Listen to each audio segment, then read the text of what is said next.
क्या आप जानते हैं कि आपके बच्चे के बिहेवियर और उसकी पर्सनालिटी को कौन सा फैक्टर सबसे ज़्यादा इफेक्ट करता है? स्टडीज और रिसर्च कहती हैं कि वो फैक्टर है आपका पेरेंटिंग स्टाइल, मतलब आपकी परवरिश का तरीका। नमस्ते, मैं doctor Anshita Arora, consultant and founder at Veda care. आजकल की जनरेशन में पेरेंटिंग अपने आप में एक बहुत चैलेंजिंग टास्क है। हजारों एडवाइसेस और ओपिनियंस के बीच ये समझ पाना कि क्या सही और क्या गलत है, ये बहुत मुश्किल होता है। और उसके साथ साथ ही आजकल हम सब के साथ एक नया टर्म जुड़ गया है। वो कंसेप्ट है जेंटल पेरेंटिंग। जेंटल पेरेंटिंग, ये वर्ड जितना कूल और काम लगता है उतना कंफ्यूजिंग भी है। कुछ लोग कहते हैं कि जेंटल पेरेंटिंग एक हैप्पी और वेल बिहेव चाइल्ड को बड़ा करने का एक बहुत अच्छा तरीका है। तो कुछ लोग ये भी कहते हैं कि ये सिर्फ एक ट्रेंड है जिसमें कोई रूल्स और डिसिप्लिन नहीं होता और ये बच्चों को स्पॉइल कर देता है। तो आखिर क्या है जेंटल पेरेंटिंग? चलिए समझते हैं एक छोटे से रियल लाइफ एग्जाम्पल के साथ। एक छोटा सा बच्चा जिसके अंदर बहुत सारी फीलिंग्स होती हैं, बट उनको एक्सप्रेस करने के लिए वर्ड्स बहुत कम होते हैं। वो बच्चा आपके साथ एक शॉप पे गया, वहां पे वो रोने लगा, जिद करने लगा कि मुझे चॉकलेट चाहिए। तो इस केस में क्या सिनेरियोज हो सकते हैं? पहला सिनेरियो, आपने कहा रो मत, तुम्हें चॉकलेट चाहिए, तुम चॉकलेट ले लो, लो मैं तुम्हें चॉकलेट दिला देता हूँ। बच्चे ने क्या समझा? ये समझा कि हर चीज का सोल्यूशन है रोना। हम रोए, मैंने जिद की और मुझे चॉकलेट मिल गई। और फिर ये जो थॉट प्रोसेस है ये सिर्फ चॉकलेट तक नहीं रहता, आगे की लाइफ में भी चलता है। सेकेंड सिनेरियो, आपने कहा नहीं चॉकलेट नहीं मिलेगी आज। बच्चा और जोर से रोने लगा। आपने कहा आप इतना रोगे, चलो आज हम घर चलते हैं, आज आपको कुछ नहीं मिलेगा। बच्चे ने क्या फील किया कि वो अनहर्ड है। उसकी फीलिंग्स को, वो क्या सोच रहा है उसे कोई नहीं समझ रहा है। आप उसकी वैल्यू को इम्पोर्टेंस ही नहीं दे रहे हैं कि वो क्या महसूस करना चाह रहा है। थर्ड सिनेरियो, आपने बच्चे को कहा ओके मैंने सुना और मैंने समझा कि तुम्हें चॉकलेट चाहिए, चलो हम एक बार बैठ के बात करते हैं।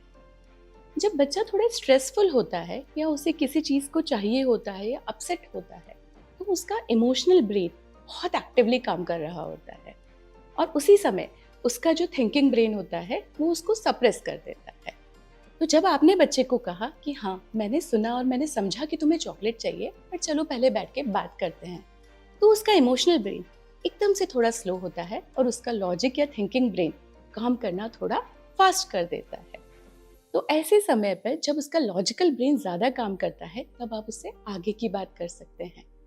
आप उसे बोलते हैं कि हाँ मैंने सुना कि तुम्हें चॉकलेट चाहिए, बट हमारी बात हुई थी कि आज हम चॉकलेट नहीं खाएंगे। तो आपके पास घर पे दो ऑप्शंस है। मैंने घर पे कुकीज और पेस्ट्री रखी है, आप चाहो तो हम घर जाके उसमें से एक चीज खा सकते हैं। इससे क्या हुआ? बच्चे के लॉजिकल ब्रेन ने काम करना शुरू कर दिया। बच्चा उस चीज को समझा और आपने अपनी जो बाउंड्रीज बनाई थी ये बोलकर कि आज चॉकलेट नहीं खानी है, चॉकलेट का दिन संडे का है, तो आपने अपनी बाउंड्रीज को सेट किया और बच्चे के सामने क्लियर किया। और बच्चा साथ में ये भी समझा कि ऐसी सिचुएशन में आपको कैसे काम रहना है, क्योंकि उसने आपको शांत रहते हुए देखा और उसने उसका तर्क किया। आपने बच्चे की फीलिंग्स को भी समझ लिया, अपनी बाउंड्रीज को भी सेट कर लिया और बच्चे को भी सिखा दिया। इसे कहते हैं हम जेंटल पेरेंटिंग, जिसका मतलब होता है आप बच्चे के साथ कनेक्शन बनाते हैं, उसे समझते हैं, बट अपनी बाउंड्रीज को सेट करने के साथ साथ। जेंटल पेरेंटिंग का ये मतलब बिल्कुल नहीं होता कि उसमें कोई रूल्स या डिसिप्लिन नहीं होते हैं, बल्कि जेंटल पेरेंटिंग में रूल्स और डिसिप्लिन ज्यादा होते हैं, बस उन्हें सिखाने का तरीका अलग होता है। तो जेंटल पेरेंटिंग ये कहता है कि आप बच्चे को करेक्ट कीजिए, बट कनेक्शन बनाकर। आपने ये चीज महसूस की होगी कि बच्चा फैमिली में जिस पेरेंट के साथ ज्यादा कनेक्ट होता है उसकी बात के लॉजिक को वो बहुत जल्दी समझता है और ज्यादा समझता है, जबकि जो बच्चा जिस पेरेंट के साथ कम कनेक्ट होता है वो उससे डर जरूर जाएगा, बट उसकी बात के लॉजिक को इतना इजीली समझ नहीं पाएगा। सो पेरेंट्स, पेरेंटिंग कोई गोल नहीं है, ये एक जर्नी है जो आपको अपने बच्चे के साथ चलकर पूरी करनी है और उनसे ही बहुत सारी बातें सीखनी है। आप जानते हैं कि कुछ सालों बाद बच्चे को ये याद भी नहीं रहेगा कि आपने शॉप में उसे चॉकलेट नहीं दिलाई थी। उसे याद रहेगा तो ये चीज कि जब उसे जरूरत थी, जब उसे अपनी फीलिंग्स एक्सप्रेस करनी थी, जब वो अपसेट था, तो आप उसके साथ खड़े थे। और यही फीलिंग्स, यही थॉट प्रोसेस इसकी फ्यूचर पर्सनालिटी बिल्डिंग में हेल्प करेगा। जय हिंद, जय भारत। Thank you.